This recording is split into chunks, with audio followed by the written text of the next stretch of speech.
Hello, hockey skaters and goalies around the world. Welcome back to another edition of the Ride to the Rink. Got an Olympian here today. Got a broadcaster here today. Got someone who is wonderful. Tessa is here today to talk to you kids. We know it's the time of year, when we're recording this at least, where teams have to make some tough decisions. Maybe you made the team. Maybe you didn't make the team. Today, we're going to talk to both of you, but specifically the kids. Maybe you didn't get to where you wanted to be this year on your hockey journey. And Tessa, I'm going to turn it to you. I would just love for you to share with the kids listening, details about the journey and adversity and what happens when maybe you don't make the team that you wanted to make. Yeah, I feel like it's something that doesn't make somebody truly unique when you get cut. There's a lot of people in that same boat, and a lot of people that you see on TV playing on these professional teams and on national teams. And I think if you talk to each and every single one of them and one of us, myself included, being cut was probably one of the best things that ever happened to us. And in the moment, it didn't feel like it for sure. And I think that that says a lot. If you've been cut and you are really upset by it and it hurts you, that is probably the single most greatest thing, because that means you care and that means you want something. So number one, you're already winning. It also gives you an opportunity to kind of just sit back and say, okay, let's do some self-assessment. What about my game is great? What do I bring to a team that I do really well? Is it relentless on the forecheck? Is it the fact that you never get outworked?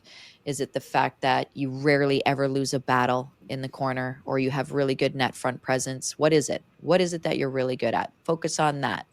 And then give yourself a moment to say, okay, what is it about my game that could improve, that could make me that much better? Not then the next person, but make me personally that much better as a player, right? Because there's no competition here. It's you against you. It's you for you, making yourself the best player for a team to help them be successful. And I think one of the coolest things that I was ever told by a coach recently is that it was actually by a GM, Gina Kingsbury, the Toronto Scepters, is that when she's building an Olympic team, it's so easy just to take all of the best players. That's easy. But that doesn't necessarily mean she's built the best team, because the best team is a puzzle. There's a picture that she's trying to paint. So if she took all of the best players, well, who's going to be the responsible shutdown forward line? You need players that understand and play defense really, really well as a forward line.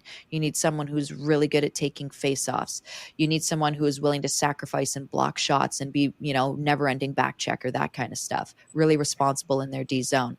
And she said sometimes we have a player who is really good and could probably be one of the top players that is skilled or really one of the good ones, but they don't fit the mold, or that their shape of the piece doesn't match the shape that we need for our puzzle.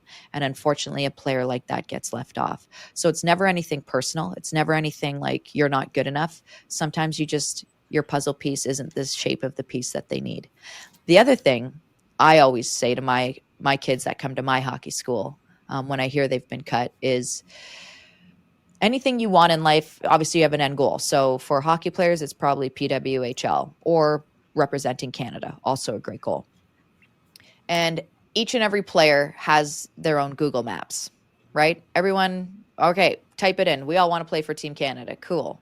Well, for me, Tessa Bonhomme, my Google map looked completely different than Megan Augusta's Google map. We took two completely different routes. Why? Well, I ran into some adversity, a little bit of a road stop one way. I didn't make it one year. So my map had to go around. Sometimes you have to circle back a little bit in order to move forward, right? Sometimes you're taking 2 or 3 detours. But the purpose of this is that if you stick to the map and you stay committed to where you're going, you will end up there or somewhere amazing along the way. And it's important to understand what I was talking about having to go back a little bit. Sometimes you got to take 2 steps back, like I said, and do that self-assessment and love yourself for the things that you do amazing and celebrate yourself for trying, because the hardest part sometimes is going out there and trying your best. So the fact that you're upset that you got cut is great. The fact that you went out there and tried your tail off is fantastic. So you're already 2 up. And then all you got to do now is just sit back and assess, and then figure out where your Google map is taking you next, because it might take me 5 extra minutes to get somewhere, or an extra hour to get somewhere than Megan Augusta. And that's okay. We're both going to end up there.